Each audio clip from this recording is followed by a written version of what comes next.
speakers a question each, and then I will go to the audience to take your questions. So I'll start with Mr. Dabaja. Your presentation was very interesting. I wanted to ask you about your journey of trying to present your perspective to Muslims in general, and how is it received?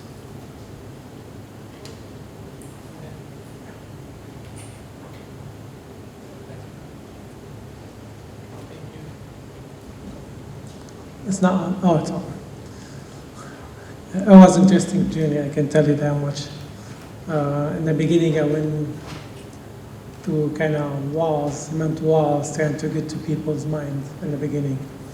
And I did face a lot of challenges, a lot of arguments, a heated argument, and at some point it wasn't nice at all. Let's put it this way. And people wanted to argue with me before they hear me, before they read the book, before they do anything. They see the picture on the front of the book, that there is the evolution skeletons, and they just start arguing with me right then and there.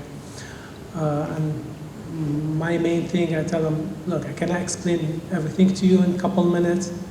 Why don't you just read the book? It's a 2-hour reading, it's a short book. Read it and come back to me and argue with me. A lot of them would take it very serious, but then I give an example of one person who I knew for like 30 years, who always bump into each other and talk to each other. So one time I dropped off a book at his work, and he saw the book, he saw my name, he didn't read the book. The next time he saw me, he goes to me, did you read this book? I said, yeah. He goes, do you believe in evolution? I said, yeah. He goes, well, I don't believe in evolution.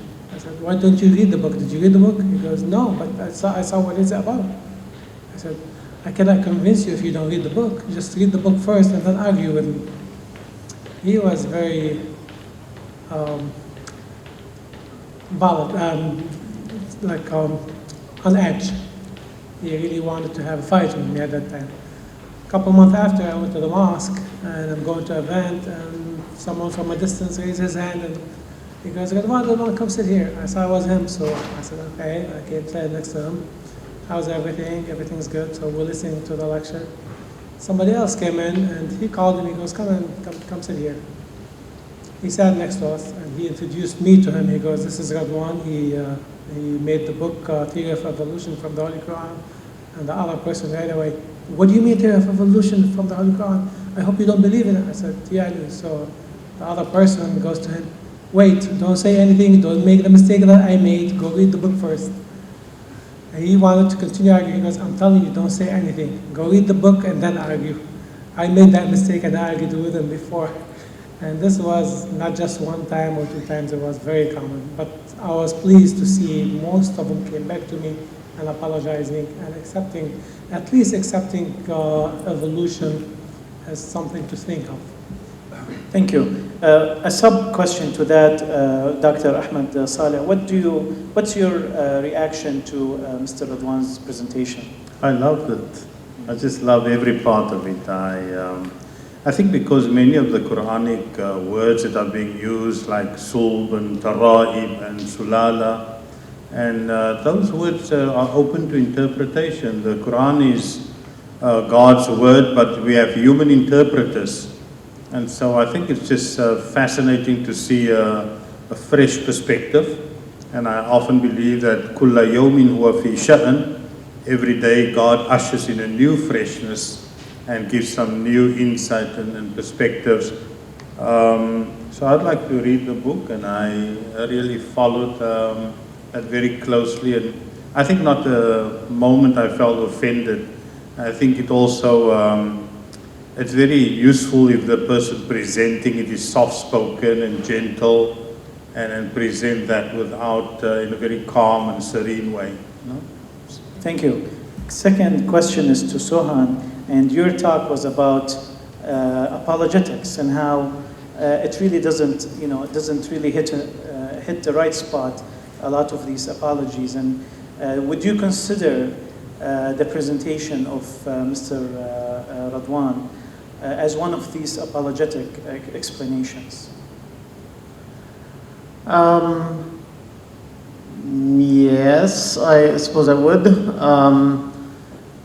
I mean, I think it's just, we should have a marketplace of ideas, and as it's good that apologists, keep trying and refining ideas and putting their best ideas forward, because it makes counter-apologists better as well. And it's not like this is going to be resolved anytime soon, but at the same time, I feel compelled to just make known that there are alternative explanations as well, and sometimes, I leave it up to the audience to decide, like, what is the most plausible interpretation, what is likely to be the most plausible one given the scripture. Thank you. So you consider alternative explanations as a positive addition to the pool of thought? Yeah, I mean, ultimately, as long as it advances, evolution, the science of evolution, yeah. I just guess I disagree with this idea that that's necessarily like compatible, or that there's some kind of foreknowledge or anything like that. I would say that it's, these things are meant to be read metaphorically, and don't refer to like stages, refer to stages of evolution, or or the flood, for example. They don't quite buy that as being local. Right. Yeah. This is one of the complications of the theory of evolution, is that it's complicated. It cannot be explained in one, in a short setting. Dr. Adnan Ibrahim, a very renowned Muslim scholar, had an opinion about evolution, but before giving it, he needed to explain it to his audience, and he ended up doing a series of lectures, I think 18, about 15, 20 something. Each one is like an hour, 45 minutes, to get to the last lecture to say his opinion.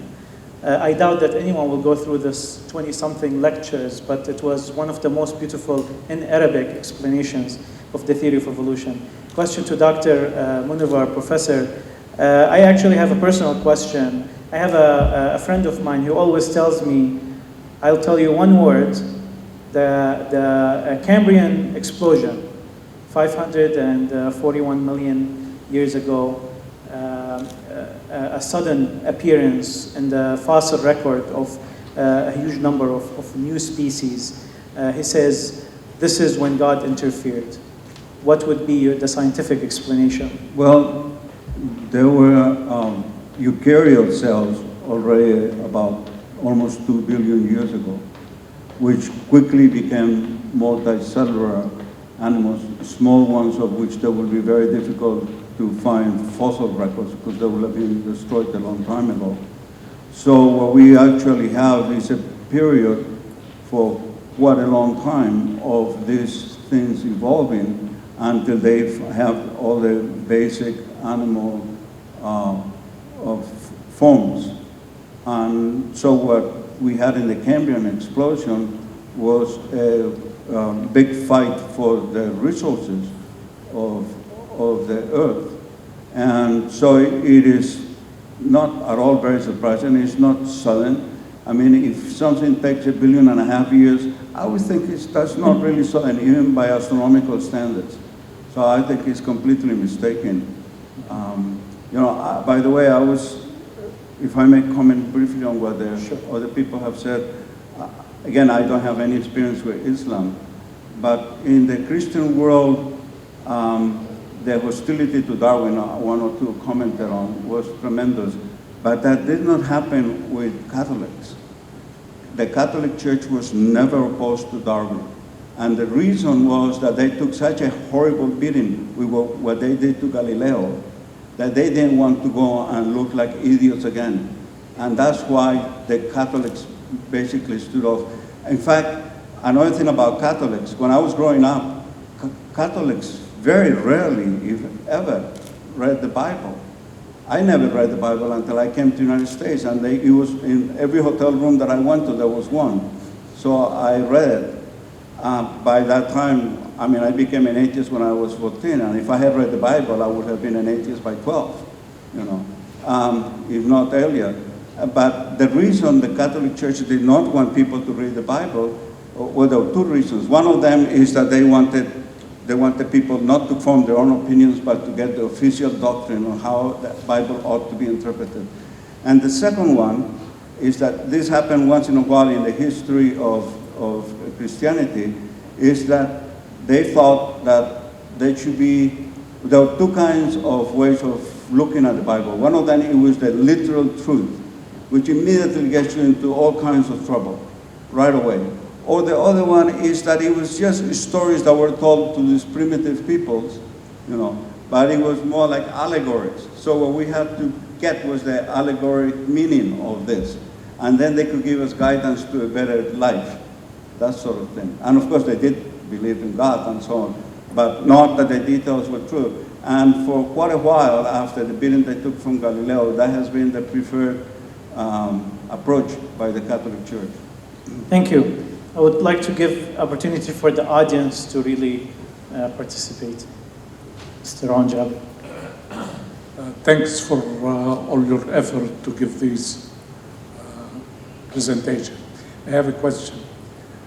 The theme of this meeting, can Islam and science coexist? I think if you ask that question in the 7th century, the answer is yes. Why? Because the revelation of Islam or the Quran contains so many scientific facts, but it was based in the science, the level of the science back then. There were like a university called Nisabur back then. And back then they study human body and everything. So every science idea in Quran, it was based on the level back then. Then things advanced, and after 1400 years, I think that science did advance, but the text of the Quran stayed the same. Even the exegesis of the text of the Quran stayed the same. So when we answer now the question, then can Islam and science coexist? I think the answer is yes. When you say yes, I think it's a politically correct statement. Does it help?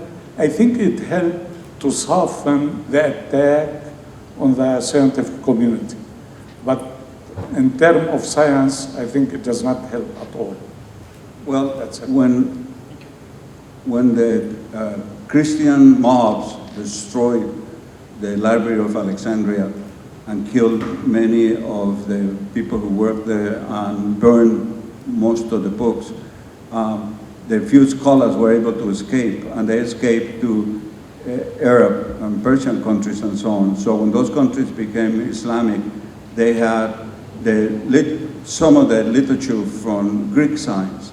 And then later that literature was translated into Arabic, and it was expanded more and more. And so the golden age of the Arabs, which was in Spain actually, particularly in Granada, they had great universities where Aristotle in particular was expanded more and more. And later, the greatest observatory in the world, and before telescopes, was also created by people who were Islamic. So science was preserved and actually in many ways enhanced, Greek science, by Islamic scholars.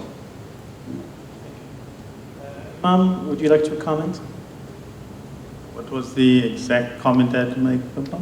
It was about development of the relationship between science and Islam after the 7th century to today.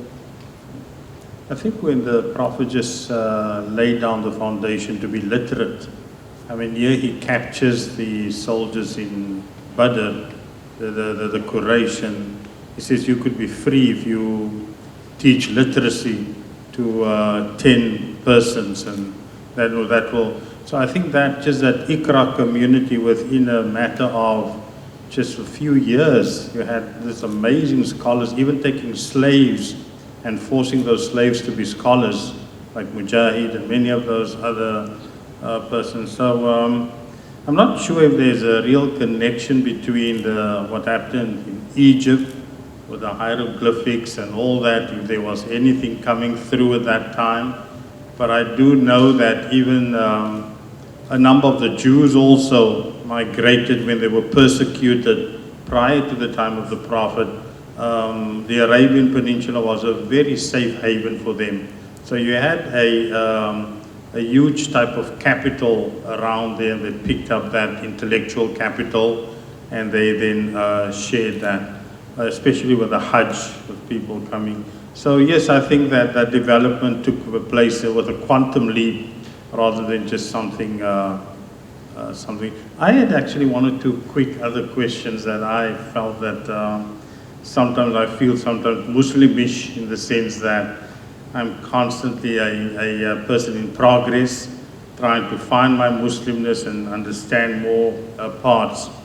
I sometimes think there's an idea in the Quran that amounts to what I call devolution. Kunu qiradatan khasi'in, turning into apes and pigs and all that. And I wonder if that idea has been explored among atheists, if there's ever been a devolution. I mean, if I think from what happened to Jefferson to Trump, there's definitely a devolution there.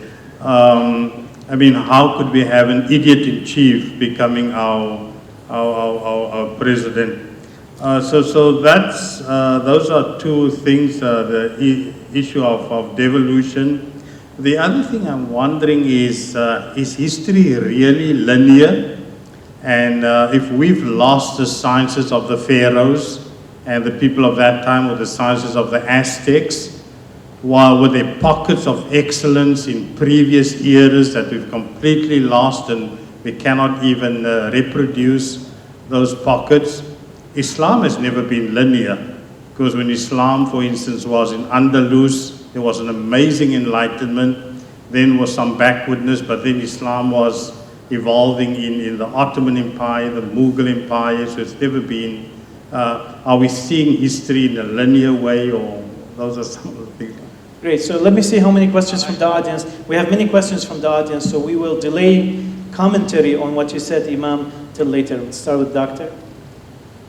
I'm going to make it brief. With respect to the coexistence, would it be possible to conclude or deduce from the history or what we learned in this in the area where the Islamic State was in Andalusia, and what we've had a freedom of speech and freedom of thinking and freedom of at least concluding, and let scientists do science for the sake of science. And I'm dreaming, I'm hoping, I'm dreaming that would we be able to improve both religion and science if we leave the scientists do the science for the sake of science, and eventually we'll get to the point where the spirituality, if the religion offer us some spirituality for some confidence and some relaxation and some happiness in our life, they would be, can we have a coexistence of the two? Thank you. Do you want someone specific or general? I would like to add to Aoun's point about Islam, and I think the conflicted relationship that between science and religion that we kind of like history of Christianity, and the stories we taught about Galileo and Copernicus. I don't think Islam had gone through it, as Dr. Munawar was talking about it. There's a different context there, different historical context. But I think also we might also be falling into too simplistic of view of glorifying these scientists that were Islamic in nature, like Avicenna, Ibn Rushd, and all of these, because even these people were kind of persecuted. Their works were created as products of the devil or of people who are trying to downgrade the importance of God. So Ibn Rushd's books were burned also in Spain. Other scientists or philosophers at that time were called like infidels and other things. So I think we maybe kind of like an apologetic thing, trying to just glorify a